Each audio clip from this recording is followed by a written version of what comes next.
ನನಗೆ ಈಗ ಗೊತ್ತಾಗಿದೆ, ಈಗ ಆಯುರ್ವೇದಿಕ್ದು ಕಾನ್ಫರೆನ್ಸ್ ಮಾಡ್ತಾ ಇದ್ದಾರೆ ಮೈಸೂರಿನಲ್ಲಿ. ಮೈಸೂರು ಈಸ್ ನೋನ್ ಫಾರ್ ಇದು ಆಯುರ್ವೇದಿಕ್ ಮೆಡಿಸನ್ಸ್ ಮತ್ತು ಅದು ಯೋಗ ಆ್ಯಂಡ್ ಅದರ್ ಥಿಂಗ್ಸ್. ನನಗೆ ಭಾಳ ಹ್ಯಾಪಿ ಇದು ಮಾಡ್ತಾ ಇದ್ದಾರೆ. ಭಾಳ ಸಕ್ಸಸ್ ಆಗಲಿ. ಯಾಕಂದರೆ ಆಯುರ್ವೇದಿಕ್ ಎಲ್ಲ ವೆಸ್ಟರ್ನ್ ಕಂಟ್ರೀಸ್ನಾಗ ಆಯುರ್ವೇದಿಕ್ಕೆ ಹೋಗ್ತಾ ಇದ್ದಾರೆ ಜಾಸ್ತಿ. ಇದು ಸೆಂಟರ್ ಆಗಲಿ ಅಂತ ನಾನು ಮಾಡ್ತೀನಿ. ಪ್ರತಿನಿಧಿ ದಿನಪತ್ರಿಕೆಯ ವತಿಯಿಂದ ಬರುವ ತಿಂಗಳು 5, 6 ಮತ್ತು 7 3 ದಿವಸಗಳು ಆಯುರ್ಯೋಗ ಕಾರ್ಯಕ್ರಮವನ್ನು ರೂಪಿಸಿರುವುದು ಸಂತೋಷ ಸಂಗತಿ. ಮನುಷ್ಯ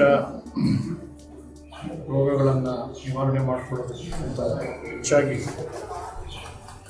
ರೋಗಗಳು ಬಂದ ಹಾಗೆ ನೋಡ್ಕೊಳ್ಬೇಕಾದ್ರೆ ಬಹಳ ಮುಖ್ಯವಾದದ್ದು. ಪ್ರಿವೆಂಟಿವ್ ಇಸ್ ಮೆಡಿಸಿನ್, ಕ್ಯೂರ್ ಅನ್ನೋ ಮಾತೇನಿದೆ, ಬೆಟರ್ ದೆನ್ ಕ್ಯೂರ್ ಅನ್ನೋ ಮಾತೇನಿದೆ.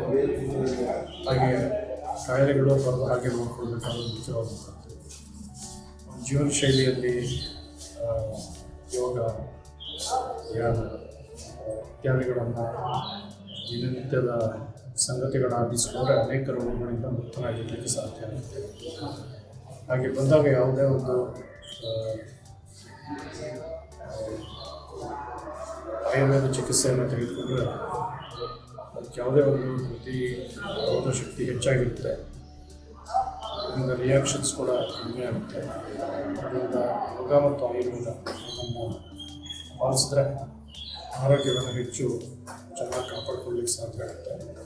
ಆ ದೃಷ್ಟಿಯಿಂದ ಏರ್ಪಡಿಸ್ತಾ ಇರುವಂಥ 3 ದಿನಗಳ ಒಂದು ಕಾರ್ಯಕ್ರಮ ಯಶಸ್ವಿಯಾಗಿ ನಡೀಲಿ ಅಂತ